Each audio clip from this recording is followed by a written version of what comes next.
Tripura volleyball অ্যাসোসিয়েশনের উদ্যোগে NSRCC ও Umakanta academy volleyball গ্রাউন্ডে 4 থেকে 7 ডিসেম্বর রাজ্যভিত্তিক ভলিবল রেফারি ক্লিনিংয়ের আয়োজন করা হয়। বৃহস্পতিবার তার শুভ সূচনা হয় এনএসআরসিসি হলে।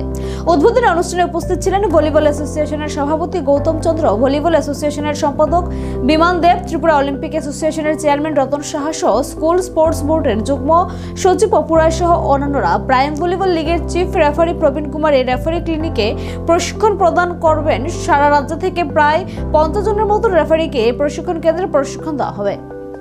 আমার পূর্ববর্তী বক্তারা আপনাদের কাছে বিস্তারিত আলোচনা রেখেছেন।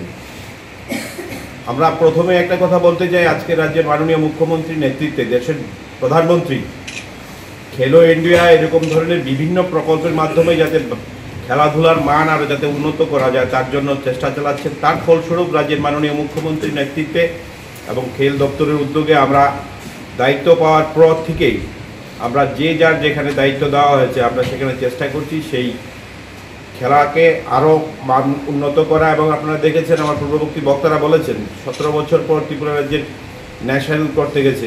গত কয়েকদিন আগে আমরা স্কুল আন্ডার 17 আমরা পাঠিয়েছি, আমরা ন্যাশনাল মিট করিয়েছি।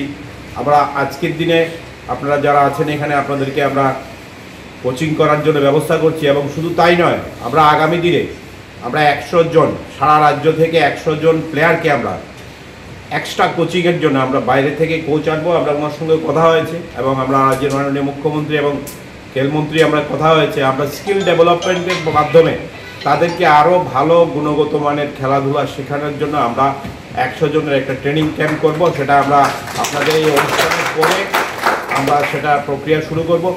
আমরা চাই আপনাদেরকে আমরা এই সহযোগিতা করার একটাই কারণ, যাতে আপনারা যে যেখান থেকে এসছেন, আপনারা গ্রামে গঞ্জে যেখানেই যাবেন সেখানে গিয়ে আপনাদের এই গুণগুলি শিখে সেই জায়গায় আপনারা ভালো ধরনের ভালো খেলোয়াড় তৈরি করবেন।